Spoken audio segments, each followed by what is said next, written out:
नमस्कार दोस्तों, आप सभी लोगों का एच वी पाठशाला पर स्वागत है। जैसा कि हमने बात करी थी कि पहले टॉपिक को पढ़ेंगे, फिर उससे संबंधित जो भी विभिन्न परीक्षाओं में पूछे गए प्रश्न हैं या फिर संभावित प्रश्न जो आपके एग्जाम में बन सकते हैं, उन सब पर हम बात करेंगे। तो करीब प्रकाश संश्लेषण के करीब 30 क्वेश्चंस ज़रूरी हैं जो मैंने यहाँ पर लिए हुए हैं, तो उसी को हम कवर करेंगे। तो आगे बढ़ेंगे, एक एक करके हम प्रत्येक क्वेश्चन पर बात करते रहेंगे दोस्तों। पहले क्वेश्चन को समझते हैं, हमारा पहला क्वेश्चन क्या है, फिर आगे बढ़ेंगे, ठीक है।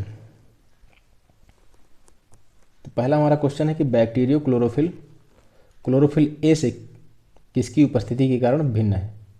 आपके विकल्प कौन कौन से हैं उन पर हम बात करते हैं। पहला आपका विकल्प दिया हुआ, 1 हाइड्रोजनीकृत पायरोल वलय, 2 हाइड्रोजनीकृत पायरोल वलय, 3 हाइड्रोजनीकृत पायरोल वलय, या फिर 4 हाइड्रोजनीकृत पायरोल वलय।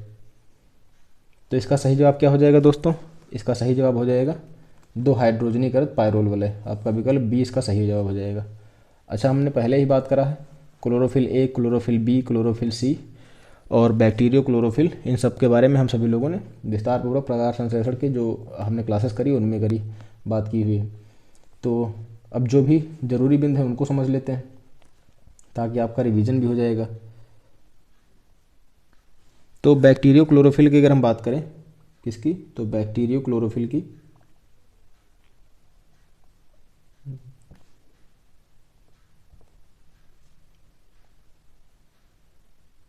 बैक्टीरियो क्लोरोफिल की अगर हम बात करते हैं तो इसका सूत्र दोस्तों याद कर लीजिए। सूत्र अक्सर पूछा जा सकता है, तो इसका सूत्र हमने याद करने के तरीके भी बताए थे। C55H74 O6N4Mg। तो मैंने ऐसे कहा था, ऐसे आप याद रखिए नंबरिंग, 55, 74, O6, ओ को छोड़ दीजिए, नंबरिंग सिर्फ याद रखिए, नंबर जो हैं 55 हो गया आपका, 74 हो गया, 6 हो गया, 4, 55, 74, 64। तो ये किसका सूत्र हो गया? ये हो गया आपका बैक्टीरियो क्लोरोफिल का। अब क्लोरोफिल ए की बात करें तो क्लोरोफिल ए का सूत्र क्या है?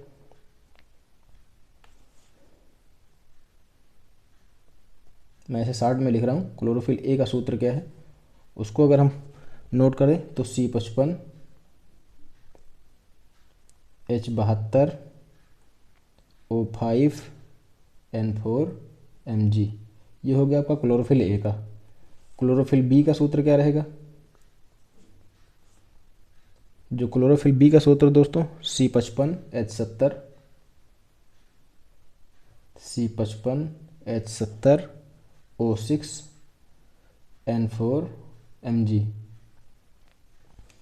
तो इसको कैसे याद रखेंगे? 55, 72, 5, 4। ठीक, तो ऐसे याद रखेंगे, 55, 72, 54 हो गया आपका। इसी प्रकार इसके अंक आप ले लीजिए और ऐसे याद करने के तरीके आप मतलब आप समझ सकते हैं कि हाँ कैसे आपको याद रखना है। तो बैक्टीरियोफिल का जो सूत्र है क्या है? C55H74O6N4Mg। वहीं जो क्लोरोफिल ए है उसका सूत्र क्या है? C55H72O5N4Mg। और क्लोरोफिल बी का सूत्र क्या है? तो क्लोरोफिल बी का दोस्तों सूत्र है C55H70O6N4Mg। वहीं क्लोरोफिल सी का C35H32O5N4Mg। आप बस इतना याद रखिए कि जो बैक्टीरियो क्लोरोफिल का और क्लोरोफिल ए और क्लोरोफिल बी के सूत्र समझ लीजिए। और मैग्नीशियम जो होता है दोस्तों, तत्व इसमें क्लोरोफिल में पाया जाता है, बहुत ही इंपॉर्टेंट है, पूछा भी जाता है। अच्छा, आगे प्रश्न आएगा अभी, आप ये देख पाएंगे क्लोरोफिल ए, क्लोरोफिल बी किस समूह से संबंधित होते हैं, तो मैं आगे भी बता दूंगा। और यहाँ भी याद रखिए जब बात हो ही रही है, तो क्लोरोफिल ए दोस्तों, क्लोरोफिल ए और क्लोरोफिल बी पूछे हुए प्रश्न हैं। तो क्लोरोफिल ए की अगर हम बात करें किस समूह से संबंधित होता है, तो क्लोरोफिल ए C3 परमाणु के मेथिल समूह से संबंधित होते हैं। किससे संबंधित होते हैं? मेथिल समूह से संबंधित होते हैं। और जो आपका क्लोरोफिल बी है वह किससे संबंधित है? तो C3 के साथ ही एल्डिहाइड समूह के साथ संबंध होते हैं, इनका संबंध होता है।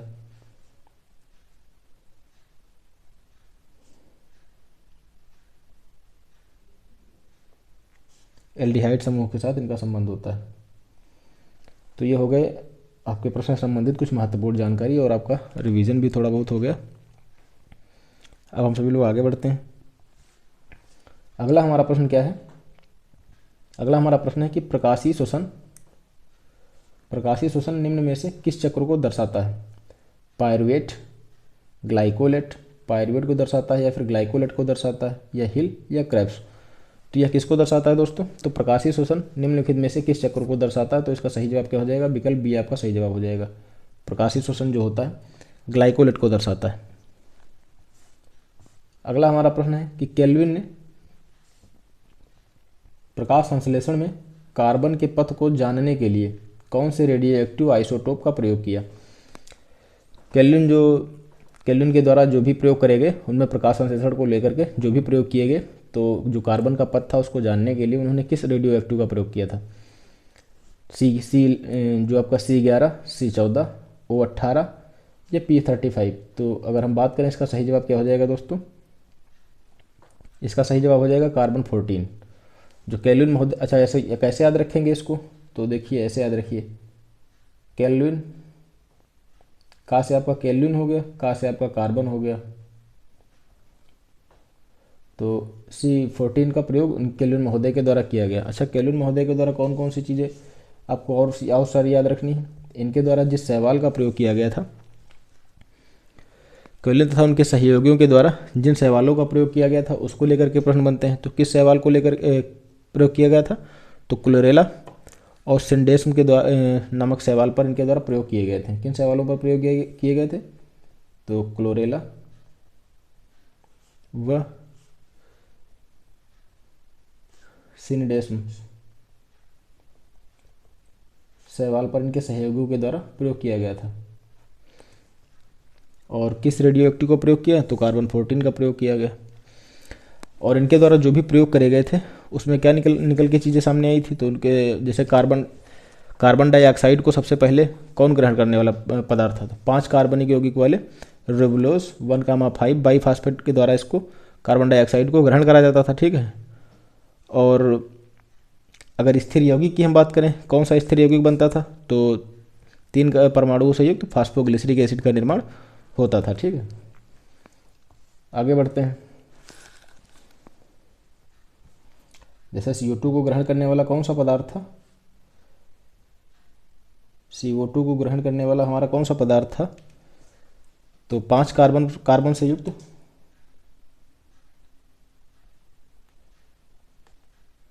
अच्छा, ये भी पूछा जाता है कि कितने कार्बनिक यौगिक या कितने कार्बन से अणुओं से युक्त है? तो आप याद रखिए 5 कार्बन से युक्त कौन सा? तो रिबुलोस 1,5 बाईफास्फेट।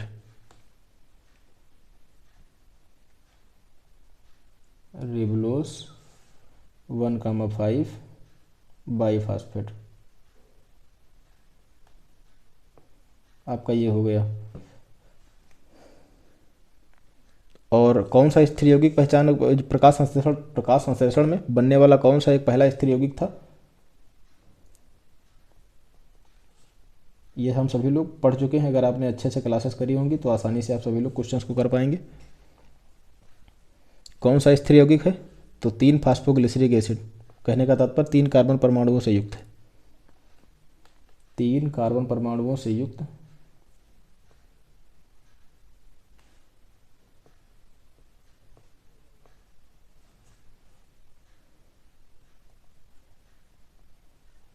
कौन सा? तो 3 फास्फोग्लिसरिक एसिड।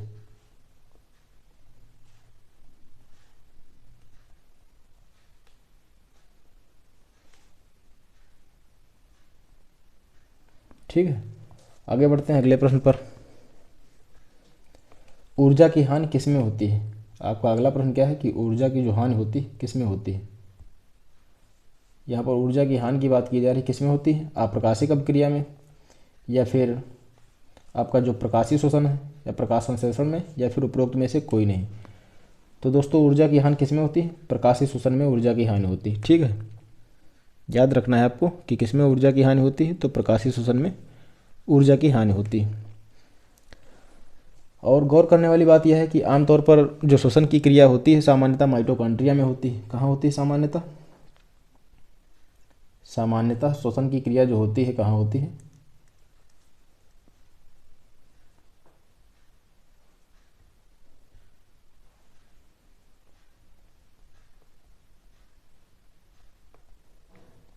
सामान्यतः श्वसन की क्रिया कहाँ होती है? तो माइटोकॉन्ड्रिया में होती है। हम सभी लोग माइटोकॉन्ड्रिया, क्लोरोप्लास्ट, डीएनए वगैरह पर बारी बारी से बात करेंगे। और अच्छा, माइटोकॉन्ड्रिया में जो श्वसन की क्रिया होती है इसे हम सभी लोग कोशिकीय श्वसन भी कहते हैं। इसे क्या कहते हैं? कोशिकीय श्वसन भी कहते हैं। कोशिकीय श्वसन भी कहते हैं, ठीक है। तो सामान्य तो आमतौर पर कह सकते हैं कि श्वसन की क्रिया माइटोकॉन्ड्रिया में संपन्न होती है, और माइटोकॉन्ड्रियल जो श्वसन होता है इसे कोशिकीय श्वसन भी कहा जाता है, ठीक है। आगे बढ़ते हैं अगले प्रश्न की ओर। जो प्रकाश संश्लेषण का दोस्तों जो प्रथम चरण है वह कौन सा है आपका? अभी हमने पढ़ा भी था पीछे, पूर्व के प्रश्न पे हमने बात भी करी थी। तो प्रकाश संश्लेषण का जो प्रथम चरण है कौन सा है? आपके विकल्प कौन से हैं उस पर बात करते हैं। 3 कार्बन परमाणुओं का जो स्थिर यौगिक का बनाना, या फिर एटीपी का निर्माण करना, या जल का आयनीकरण करना, या फिर क्लोरोफिल के इलेक्ट्रॉन का प्रकाश, जो क्लोरोफिल के इलेक्ट्रॉन है का प्रकाश के फोटॉन के द्वारा उत्तेजन करना। तो आपका जो इसका प्रकाश संश्लेषण का प्रथम चरण क्या रहेगा दोस्तों? आपके विकल्प थे 3 कार्बनिक परमाणुओं का स्थिर यौगिक बनना, या फिर एटीपी का निर्माण करना, जल का आयनीकरण करना, और या फिर क्लोरोफिल के इलेक्ट्रॉन का प्रकाश के फोटॉन के द्वारा उत्तेजन होना। तो दोस्तों जो प्रकाश संश्लेषण की जो पहली क्रिया होती है उसकी अगर हम बात करें आमतौर पर, तो उसका प्रथम चरण क्या होता है? क्लोरोफिल के इलेक्ट्रॉन का प्रकाश के फोटॉन द्वारा उत्तेजन होता है। क्लोरोफिल हमने बात करी थी जब हम प्रकाश संश्लेषण को पढ़ रहे थे, तो उसको कई चरणों में प्रक्रिया संपन्न होती। तो उसमें जो इलेक्ट्रॉन के अणु होते थे उनका पहले चरण में क्या होता था? उत्तेजन होता था, और ये जो भी उत्पाद वगैरह बनते थे ये अगले चरण के भाग थे। तो इसका पहला चरण क्या हो गया? जो क्लोरोफिल के इलेक्ट्रॉन का प्रकाश के फोटॉन के द्वारा उत्तेजन हो गया, इसका पहला चरण।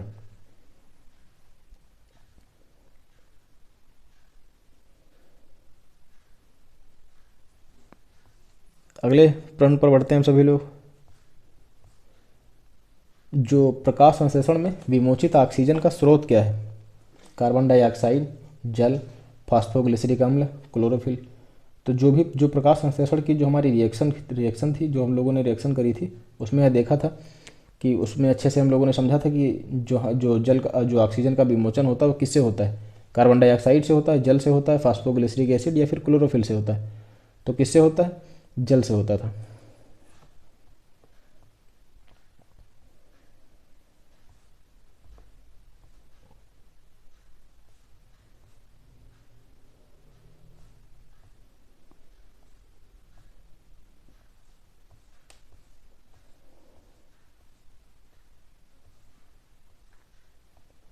अगला हमारा प्रश्न क्या है उस पर हम बात करते हैं।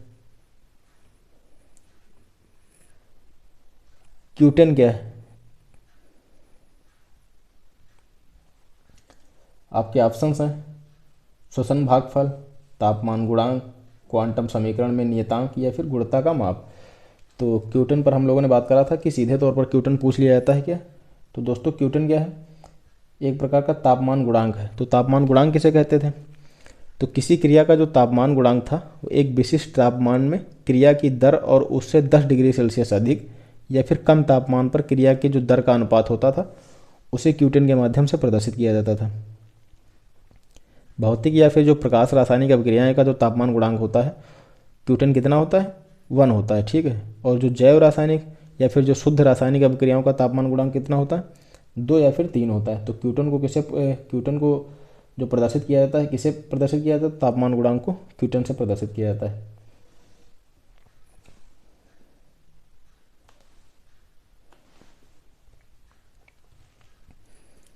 भौतिक अथवा रासायनिक अभिक्रियाओं का तापमान गुणांक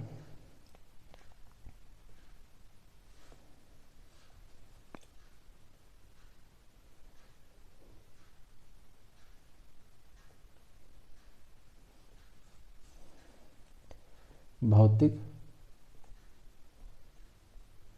अथवा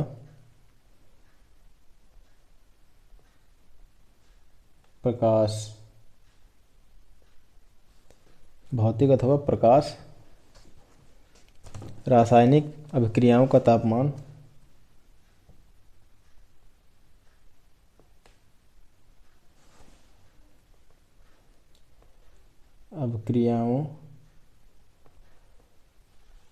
तापमान गुणांक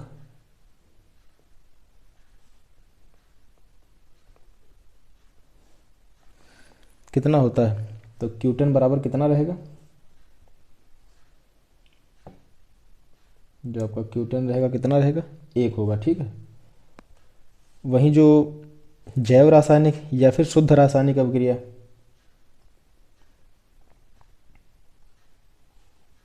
जैव रासायनिक या शुद्ध रासायनिक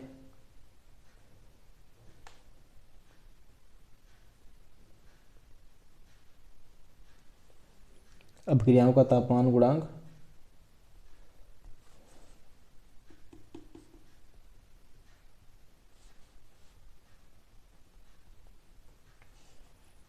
दो या फिर 3 रहता है। ठीक है, 2 या 3। तो तापमान गुणांक से किसे किससे प्रदर्शित करते हैं? Q10 से प्रदर्शित करते हैं। Q10 है क्या? किसी क्रिया का तापमान गुणांक एक विशिष्ट तापमान में क्रिया की दर और उससे 10 डिग्री सेल्सियस या तो अधिक हो या फिर कम हो। तापमान पर जो क्रिया की दर का जो अनुपात होता है उसे हम सभी लोग Q10 कहते हैं। भौतिक या फिर भौतिक या प्रकाश रासायनिक अभिक्रियाओं का तापमान गुणांक Q10 जो होता है 1 होता है। वहीं जो जैव रासायनिक या शुद्ध रासायनिक अभिक्रियाओं का तापमान गुणांक कितना होता है? 2 या 3 होता है। ठीक है।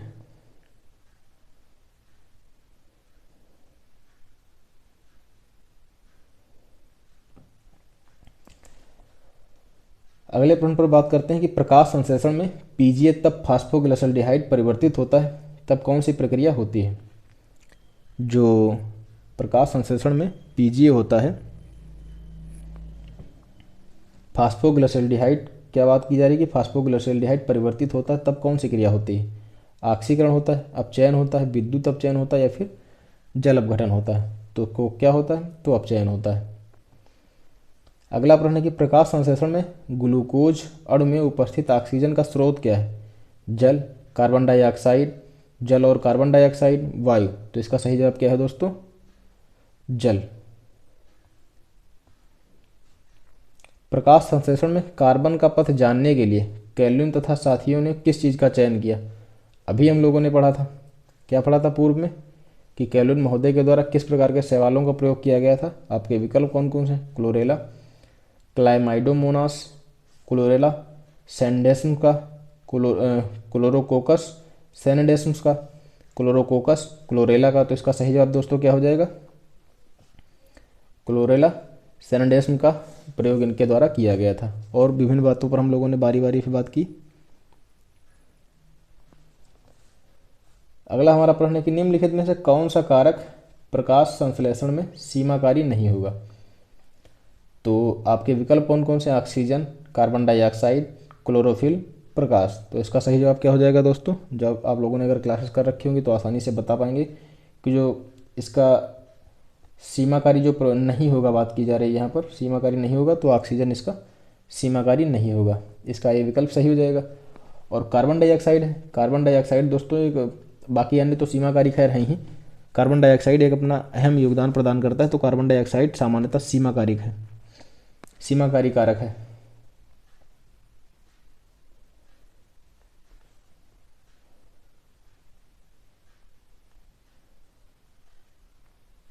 मान लीजिए आपसे पूछ लिया जाए कि निम्नलिखित में से, ज़्यादातर इसी का प्रयोग किया था, सीधे तौर पर पूछा जाता है कि निम्नलिखित में से कौन सा एक सीमाकारी कारक है? तो कार्बन डाइऑक्साइड सीमाकारी कारक है। और जैसे जैसे अगर कार्बन डाइऑक्साइड की सांद्रता जो होती है प्रकाश संश्लेषण की दर को भी प्रभावित करती है। वायुमंडल में इसकी मात्रा कितनी उपस्थित है? तो 0.03% वायुमंडल में उपस्थित इसकी मात्रा।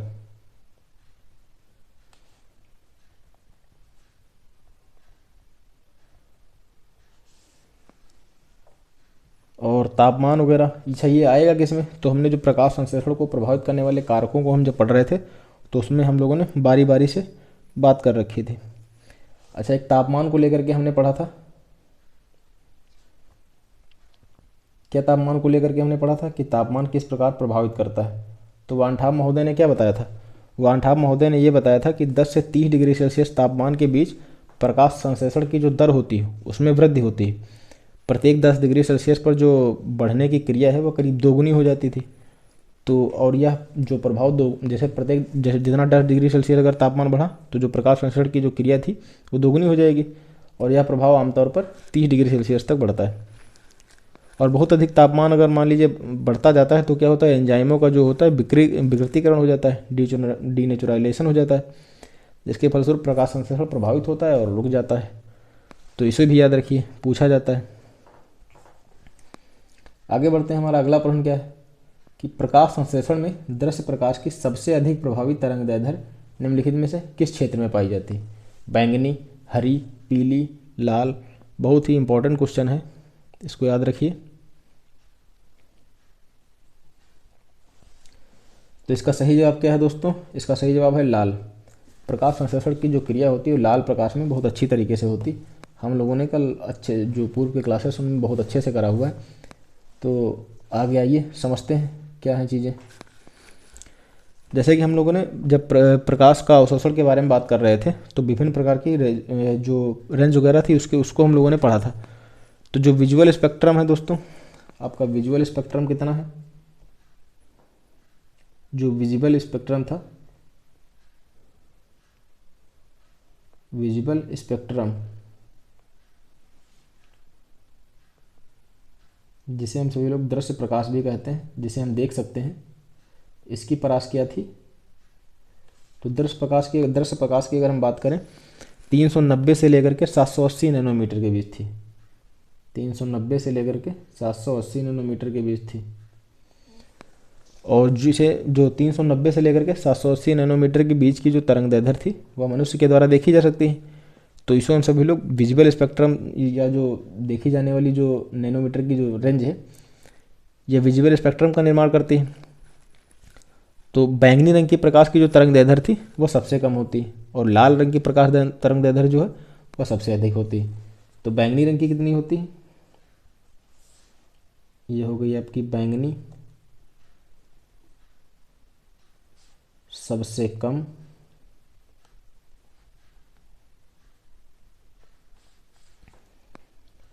इसकी अगर हम परास की बात करें बैंगनी की 390 से लेकर के 430 नैनोमीटर तक, 390 से 430 नैनोमीटर तक, ठीक है। और जो लाल प्रकाश है आपका सबसे अधिक,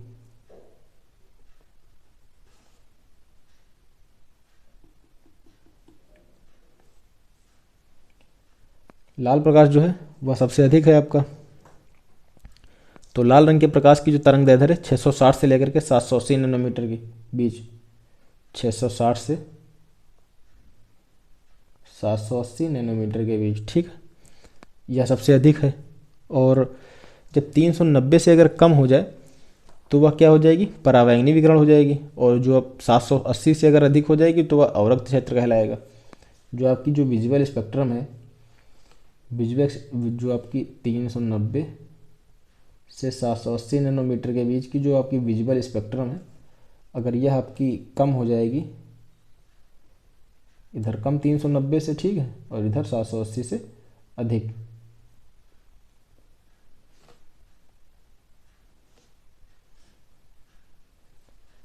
तो जब 390 से जो कम होगी तो क्या हो जाएगी, परावैंगनी हो जाएगी।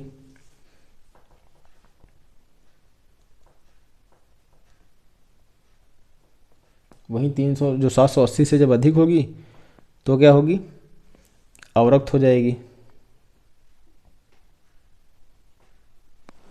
तो विजुअल स्पेक्ट्रम जो दृश्य प्रकाश है आपका 390 से लेकर के 780 नैनोमीटर के बीच, बैंगनी का सबसे कम रहेगा 390 से 430 नैनोमीटर के बीच।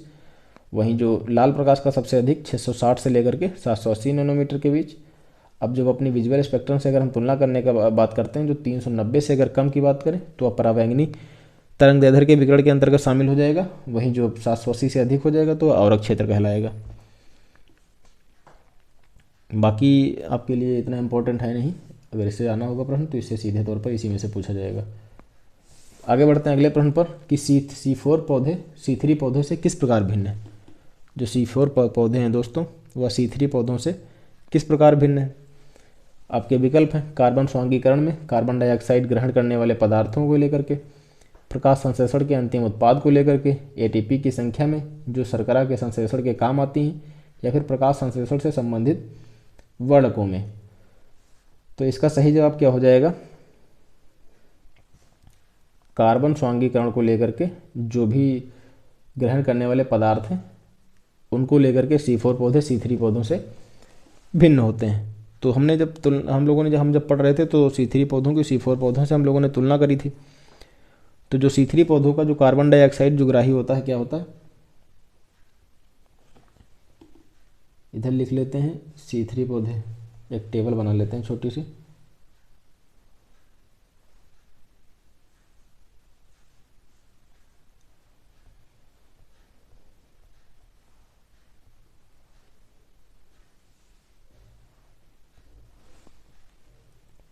C3 इधर प्लांट हो गए आपके और इधर हो गए C4 प्लांट।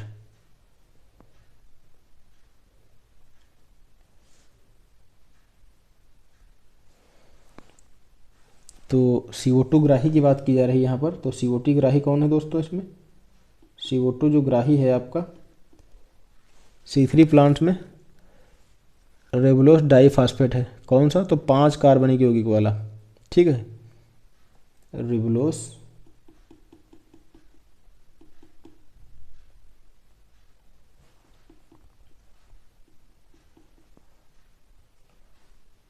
रिबुलोस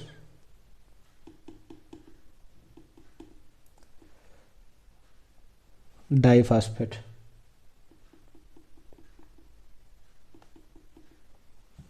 और अगर C4 प्लांट की हम बात करें तो PP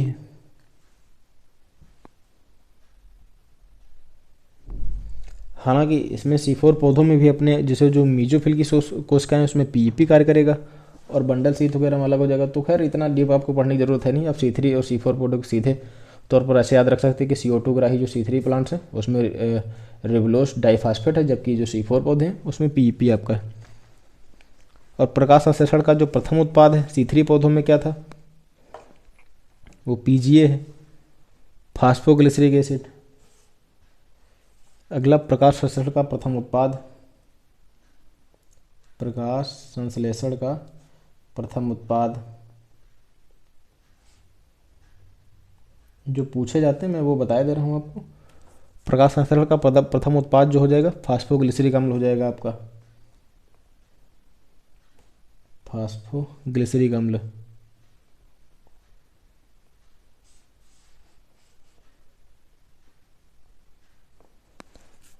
और उधर क्या हो जाएगा आपको, आपका ऑक्जेलोएसिटिक एसिड हो जाएगा, ठीक है। और या फिर इधर आपका क्या हो जाएगा, ऑक्जेलोएसिटिक एसिड।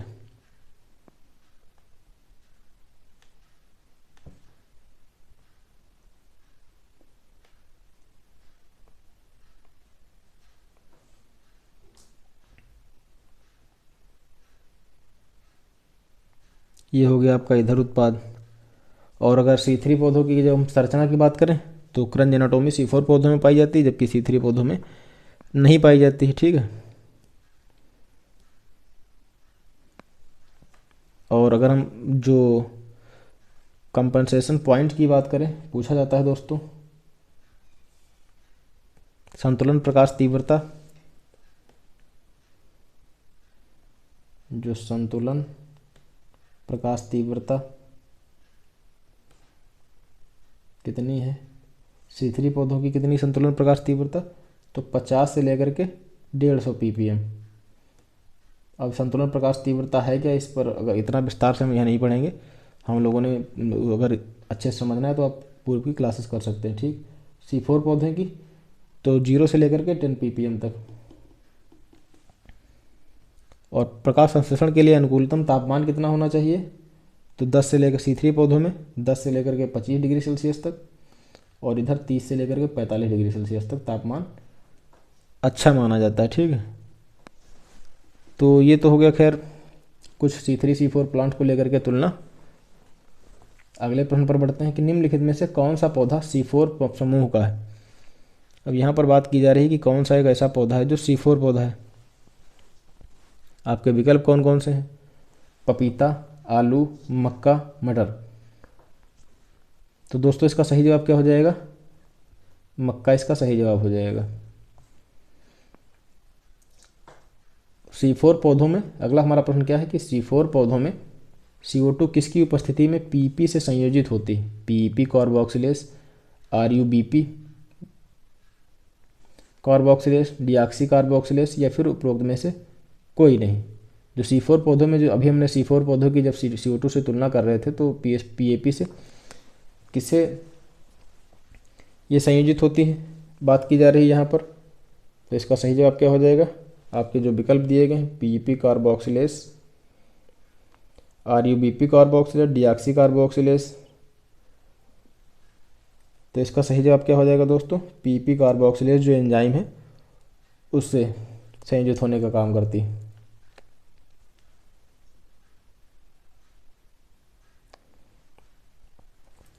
अच्छा, C4 पौधों के कुछ उदाहरण याद रखिए दोस्तों, बहुत ही इम्पोर्टेंट है।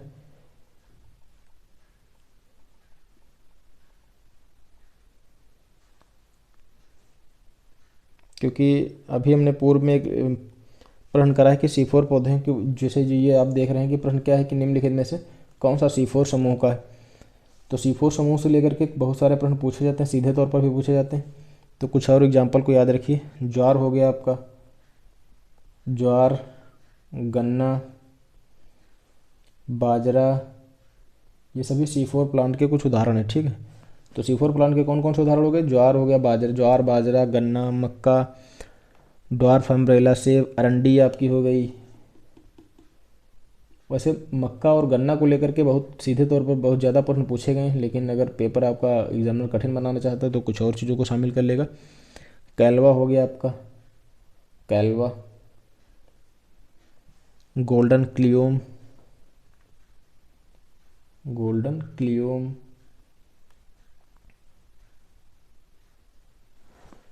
ये सभी C4 पौधों के उदाहरण हैं। बाकी आपको अगर ऐसा कम याद करके काम चलाना तो ज्वार, बाजरा, मक्का, गन्ना ये याद रखिए, बहुत ही इंपॉर्टेंट है। अब आगे बढ़ते हैं। अगला हमारा प्रश्न क्या है? अगला हमारा प्रश्न है कि निम्नलिखित में से किसकी संतुलन से प्रकाश तीव्रता अधिक होती है? C2 पौधे, C3 पौधे, C4 पौधे या फिर अल्पाइन पौधे। तो इसका सही जवाब क्या है दोस्तों? इसका सही जवाब है C3 पौधे। अगला हमारा प्रश्न क्या है? क्रंच प्रकार की जो सारिकी पाई जाती है किस में पाई जाती है? आपके विकल्प कौन कौन से हैं? C4 पौधे, C3 पौधे, मांसलोद्भिद पौधे या फिर उपरोक्त में से कोई नहीं। तो क्रंच प्रकार की एनाटॉमिक, पहले बात तो ये क्रंच है क्या? तो मान लीजिए जो पुलाच्छाद जो संवहन पुल के चारों ओर एक माले के जैसे एक संरचना प्रतीत होती है। किस प्रकार की? माले के समान एक संरचना होती है, माले के समान संरचना।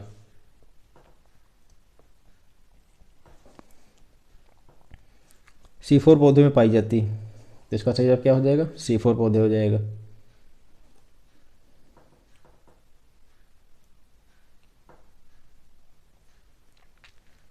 गौर करने वाली बात यह है कि C4 पौधों में जो क्लोरोप्लास्ट होता है डाइमॉर्फिज्म जो दर्शाता है। ठीक है, तो C4 पौधों में क्लोरोप्लास्ट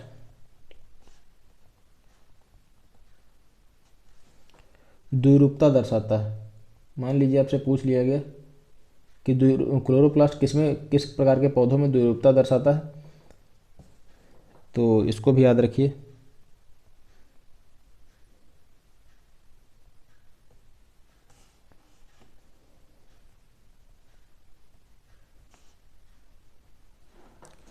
अगले प्रश्न की ओर बढ़ते हैं।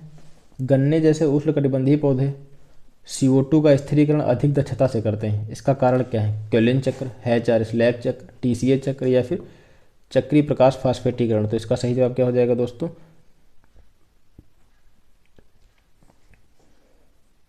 हैच स्लैब चक्र।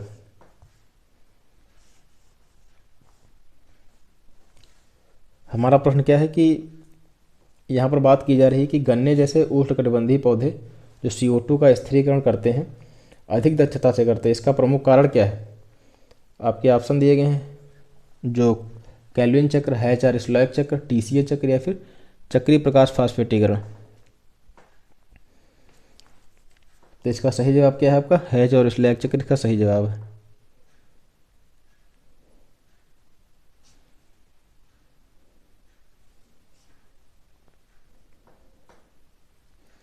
और कुछ पौधों में जो हैच और स्लैग मार्ग में निम्नलिखित में से किस जीवन प्रक्रिया में होता है? तो दोस्तों प्रकाश संश्लेषण में होता है। और इसे क्या कहा जाता है? तो इसे C4 चक्र के नाम से भी जाना जाता है।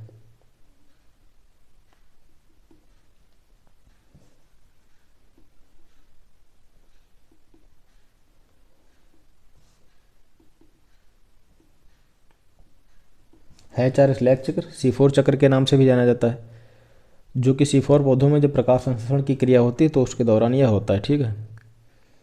और हमने बात करा कि जो अप्रकाशिक जो इसका प्रथम उत्पाद क्या होता है और किस प्रकार की ये संरचनाएं दर्शाता है, इन सब पर हम सभी लोगों ने बात कर ली। C4 पौधे जो होते हैं क्रंजनाटोमी को दर्शाने का कार्य करते हैं। और C4 पौधे में जो प्राथमिक कार्बन डाइऑक्साइड जो स्वीकार करने वाला होता है, 3 कार्बन परमाणुओं से युक्त फास्फोइनॉल पायरुवेट एसिड होता है। तो इस पर हम लोगों ने पूर्व में ही बात कर ली। और यह होता कहाँ है? तो म्यूजिफिल कोशिकाओं में मौजूद होता है। तो C4 पौधों का जो CO2 ग्राही होता है क्या होता है? 3 कार्बन परमाणुओं से युक्त PP होता है। ठीक है, फास्फोइनॉल पायरुवेट होता है और म्यूजिफिल कोशिकाओं में मौजूद होता है।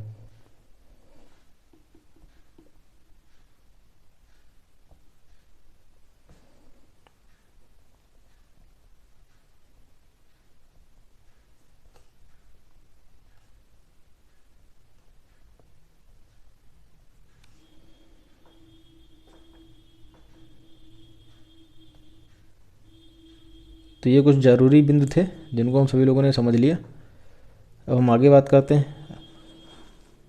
अगला हमारा प्रश्न क्या है कि C4 पौधों में कार्बन डाइऑक्साइड का जो प्रारंभिक ग्राही होता है वो क्या होता है? अभी यहाँ पर देखिए हम लोगों ने बात करा कि जो इसका होता है 3 कार्बन परमाणुओं से PEP होता है, जो कि म्यूजिफिल कोशिकाओं में उपस्थित होता है। तो इसका क्या हो जाएगा दोस्तों? इसका सही जवाब क्या हो जाएगा? फास्फोइनॉल पायरुविक एसिड इसका सही जवाब हो जाएगा।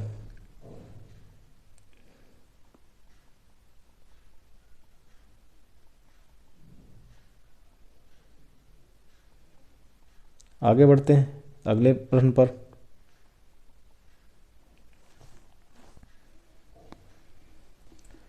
क्लोरोफिल ए में जो पार्श्व समूह होता है कौन सा होता है? अभी हमने जो आरंभिक रूप में जो हम प्रश्न हल कर रहे थे तो उसमें हम सभी लोगों ने क्या देखा था कि क्लोरोफिल ए किस समूह से पार्श्व समूह से संबंधित रखता है? मिथाइल, एल्डिहाइड, फाइटोल, कीटो। तो इसका सही जवाब क्या है? मिथाइल है। जबकि क्लोरोफिल बी जो होता है दोस्तों वो एल्डिहाइड ग्रुप से संबंधित होता है।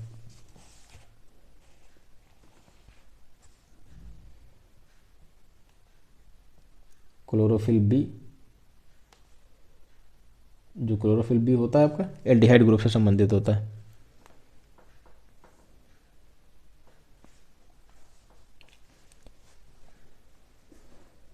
आगे बढ़ते हैं अपने अगले प्रश्न की ओर। फेराडाक्सिन जो घटक है किसका है? आप जो फेराडाक्सिन है यह किसका घटक है? आपसे आपका ऑप्शन है 680 का, हिल अभिक्रिया का, प्रकाश तंत्र सेकंड का, या फिर प्रकाश तंत्र फर्स्ट का। तो इसका सही जवाब दोस्तों क्या है? प्रकाश तंत्र फर्स्ट का। फेराडाक्सिन किसका घटक है? प्रकाश तंत्र फर्स्ट का घटक है। अगला हमारा प्रश्न है कि पौधों में बनने वाले ग्लूकोज के प्रत्येक अणु के लिए ATP और NADPH2 के कितने अणुओं की आवश्यकता होती है? यहाँ पर बात की जा रही है ATP और NADPH2 के कितने अणुओं की आवश्यकता होती है। आपके ऑप्शन हैं 15 और 10। कहने का तात्पर्य है 15 ATP के अणु और 10 NADPH2 के अणु, या फिर 12 और 18। तो इसका तात्पर्य है कि 12 ATP अणु और NADPH2 के 18 अणु, या फिर 18 और 22, या फिर 33 और 22। तो कितने अणुओं की आवश्यकता होती है? इसका सही जवाब क्या हो जाएगा? सी इसका सही जवाब हो जाएगा दोस्तों। 18 ATP के अणु आवश्यक होते हैं, जबकि 12 NADPH2 के अणु आवश्यक होते हैं।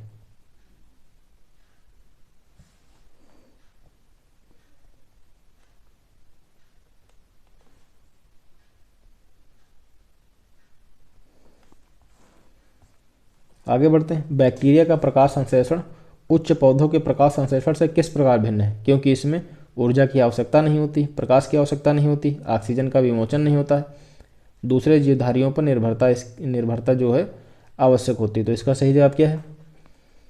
इसका सही जवाब है कि ऑक्सीजन का जो होता है विमोचन नहीं होता है। जो बैक्टीरिया के द्वारा जो भी प्रकाश संश्लेषण की क्रिया संपन्न होती है उसमें क्या होता है? उसमें ऑक्सीजन का विमोचन दोस्तों नहीं होता है। ठीक है, क्योंकि जो बैक्टीरिया में जो प्रकाश संश्लेषण की क्रिया होती है आमतौर पर इसमें ऑक्सीजन रहित होती, इसमें ऑक्सीजन जो होती नहीं पाई जाती, जबकि जो पौधों में जो प्रकाश संश्लेषण की जो क्रिया होती है दोस्तों ऑक्सीजन से युक्त होती है। अच्छा, ऐसा क्यों? तो क्योंकि बैक्टीरिया में जो क्लोरोप्लास्ट नहीं पाए जाते हैं, जो इसमें प्रकाश संश्लेषण जो वर्णक होते हैं वो उनकी जो झिल्ली होती है उनकी सलवटों में पाए जाते हैं। ठीक है,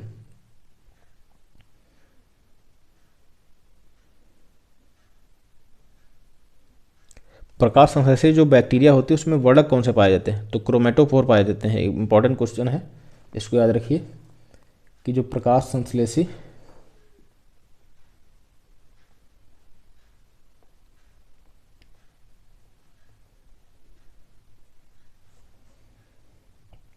बैक्टीरिया में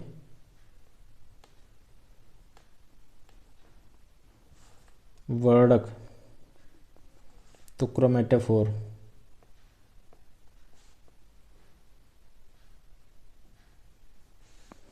क्लोरोप्लास्ट हरे पेड़ पौधों में पाए जाते हैं। आगे बढ़ते हैं कि PS1 का अति सन्निहित इलेक्ट्रॉन दाता कौन सा है? प्लास्टोसाइरोनिन, प्लास्टोक्यूनॉन, क्यूनॉन, फेराडॉक्सिन। तो इसका सही जवाब क्या हो जाएगा? इसका सही जवाब दोस्तों थोड़ा एक कन्फ्यूजिंग है, मेरे ख्याल से इसका सही जवाब प्लास्टोसाइनिन होगा।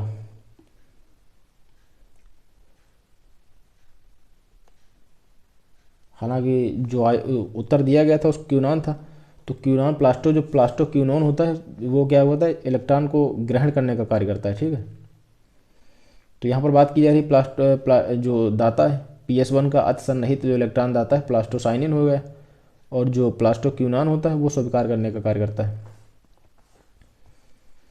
प्रकाश शोषण होता है C3 पौधों में, C4 पौधों में, सभी पौधों में, या फिर ये थोड़ा गलत है विकल्प, तो इसका सही जवाब क्या हो जाएगा? C3 पौधों में। जो प्रकाश शोषण होता है किस में होता है?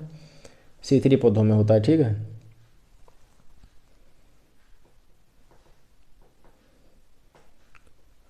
प्रकाश शोषण होता क्या है? तो विभिन्न प्रकार के जो पेड़ पौधे हैं उसमें होने वाली एक प्रकार की चयापचय क्रिया है दोस्तों, जो कि किस में पाया जाता है? तो C3 पौधों में पाया जाता है। ठीक है, और जो प्रकाश शोषण किस में संपन्न होता है? या एक बार प्रश्न पूछा गया था कि निम्नलिखित में से किस प्रकार के पादप प्रकाश शोषण प्रदर्शित करते हैं? आपके विकल्प थे दीवा पादप, C3 पादप, C4 पादप, कैम पादप। यह मध्य प्रदेश में एक कांस्टेबल का जो एग्जाम हुआ था उसमें पूछा गया था। तो इसका सही जवाब क्या था? C3 plant. तो प्रकाश शोषण किस में प्रदर्शित होता है? C3 पौधों में प्रदर्शित होता है।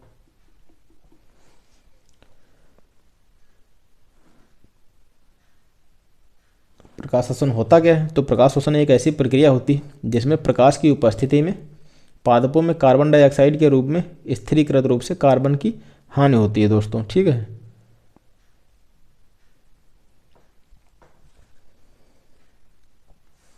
आगे बढ़ते हैं अगले प्रश्न की ओर कि जल विघटन का संबंध किससे है?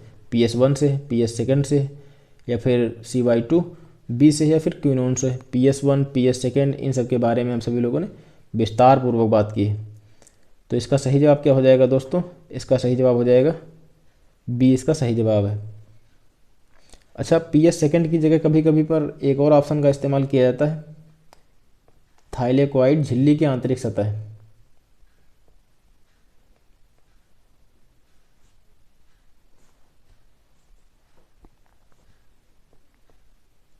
थाइलेकोइड झिल्ली की आंतरिक सतह,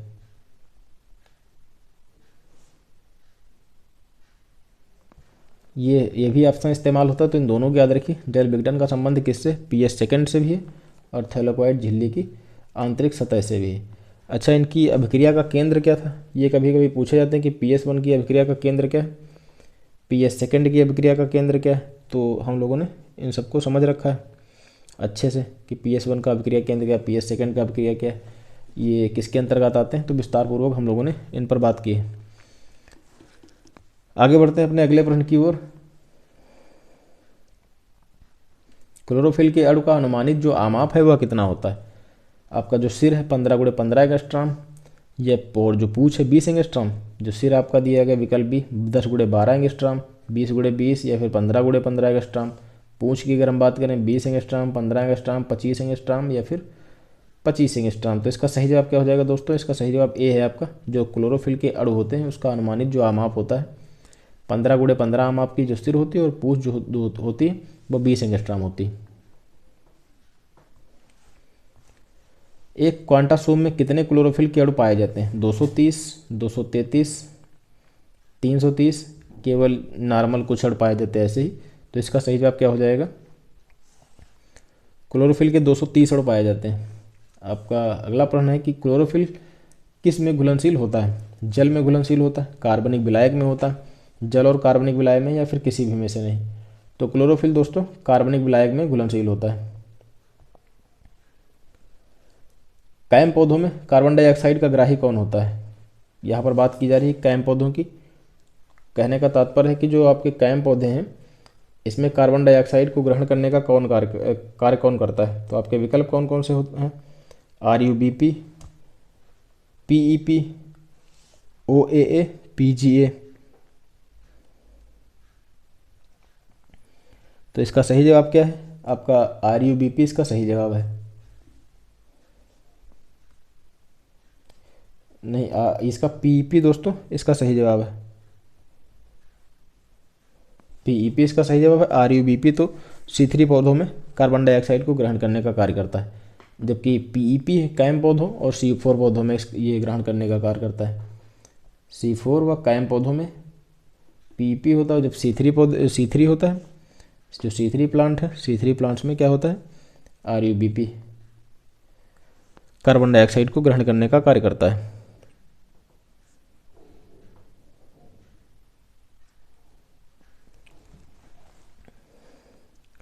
तो ये कुल 30 क्वेश्चन थे जो आपके एग्ज़ाम के लिहाज से इम्पॉर्टेंट हैं। तो हमने यहाँ पर आप पहले जो पढ़ा था उससे संबंधित विभिन्न प्रकार के जो प्रश्न बन सकते थे हम लोगों ने उसको करा, ठीक है। अब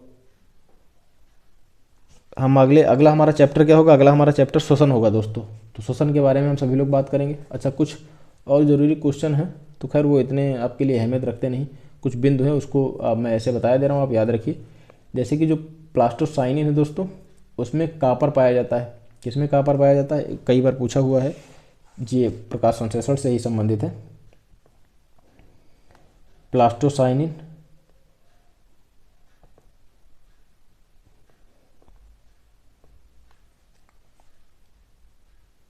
मान लीजिए आपसे पूछा जाता है कि कापर किस में पाया जाता है, तो प्लास्टोसाइनिन में पाया जाता है, जो कि ये प्रकाश संश्लेषण से संबंधित है।